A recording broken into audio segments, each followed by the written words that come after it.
In our daily lives, we will no doubt encounter numerous faces, be it that of your family members, housemates, or from videos or pictures. Faces provide a rich source of critical information, such as the person's identity, their age, or their emotion. Although faces do seem quite similar, having two eyes, a nose, and a mouth, which vary in size, shape, and color, humans are quite good at recognizing them. Otherwise, we would be terrible at social interactions. We also seem to recognize faces even when there is none. This perception of a familiar object is called pareidolia, and could explain why you might see a face in all sorts of places. So how do we recognize faces? Well, there is a specialized part of the brain located in the inferior temporal cortex, which is associated with object recognition, called diffusive face area, or the FFA. In fMRI studies measuring brain activity in the FFA was found to be the strongest when looking at faces, but not objects. This is further illustrated by a 2012 study which examined a patient with electrodes implanted in his FFA.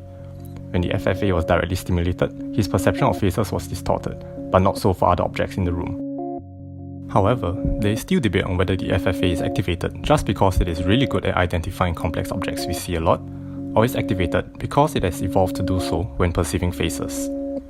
These two competing hypotheses are termed the expertise hypothesis and the domain-specific hypothesis respectively.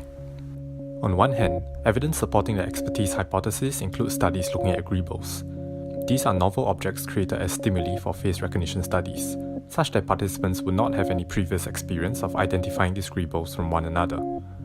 After participants were trained to recognize and categorize the greebles, the FFA in these participants were just as strongly activated with greebles as with human faces.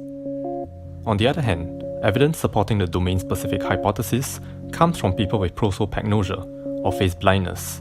These individuals are unable to recognize faces, while still being able to recognize objects. Some evidence has found that damage in the FFA seems to impair facial recognition in individuals with a variant of prosopagnosia called aperceptive prosopagnosia. However, the role of the FFA in prosopagnosia is still being examined. It may be the case that the FFA is evolved to recognize faces specifically, but some experience with them is required to shape this selectivity. More research needs to be carried out to determine this. So, how does this brain region help you identify faces? Firstly, we need to understand how we process objects and faces. When we look at objects, we process them in a part-based fashion. We see something that is round, has numbers and arrows, and combine them together to recognize the object as a clock. However, when we look at a face, we process it holistically. We recognize the different facial features and are extremely sensitive to how these features are configured in relation to each other, and recognize all of them at once as a face. This configuration of facial features is important, as if these features are not in their normal arrangement and orientation, there will be lower levels of FFA activation.